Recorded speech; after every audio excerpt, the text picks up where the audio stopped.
Yo, what is up, you guys? My name is Marcellus, and today I'm going to bring you episode 1 review of Blood Lad, and I have some opinions on the series. And yes, this is the haircut, just in case you didn't know. But I have some opinions on the series, and well, let's just get into the review. So basically, we start off with Staz.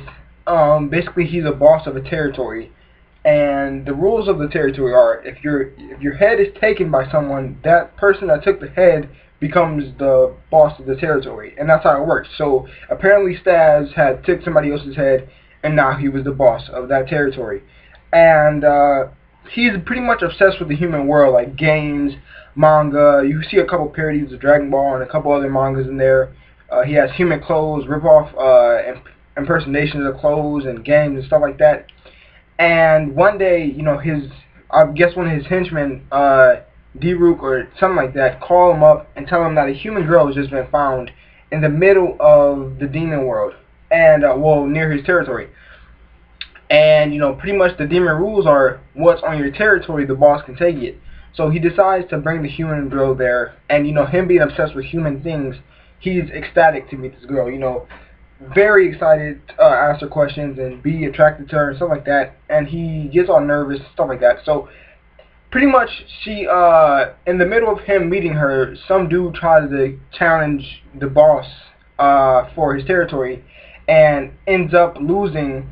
But before that, Staz realizes that he has a bloodlust for Fuyomi, or something like that, however you say her name. But he doesn't want to, suck her blood because, he wants to be his own individual vampire. So he goes and protects Fumi, and kills the dude, and does some sweet thing where he just pretty much crushes his heart without even touching him. And while that's happening, a carnivore plant, pretty much, a meat-eating plant, I don't know how, like an evil plant, goes up there and kills Fuyumi, and basically she turns into a ghost. Now, she's pretty much a ghost is a demon, so pretty much she's a demon in the demon world, and she's trying to get her life back from the demon world and try to go back to the human world. And Staz pretty much puts a blood oath on that. And for the rest of the episode, we just have some comedy moments, and we find out that there's a curtain of darkness that they can go back through to get to the human world. And Staz is so obsessed with humans that he's willing to give up his job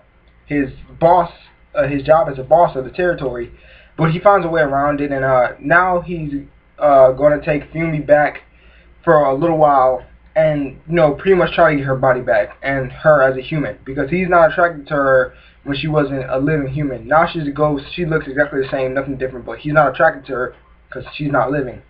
So that was pretty much the episode. The episode is a lot. It wasn't what I was expecting. Everybody was talking about Blood Lad, and it sounded like a very dark series, but it turns out to be a lot of comedy, corny at moments. The animation really is bright, and it seems kind of vintage, and it reminds me a lot of Soul Eater. Certain parts of Soul Eater where the Academy and stuff like that. It reminds me of that, and I like the comedy, but I think it's forced a little bit too much at times. But yeah, overall, it was a pretty good episode. I don't know if I'll, depending on the next 2 episodes, I'll see if I'll drop it or pick it up. Not pick it up, but keep watching it. 2 episodes, because this first episode wasn't very dynamic, but it wasn't bad. It was in the middle. It was an average episode for a new anime. So thank you guys for watching. Like it down below. Comment down below what you thought about Blood Lad. And don't forget to subscribe, and I will see you guys later.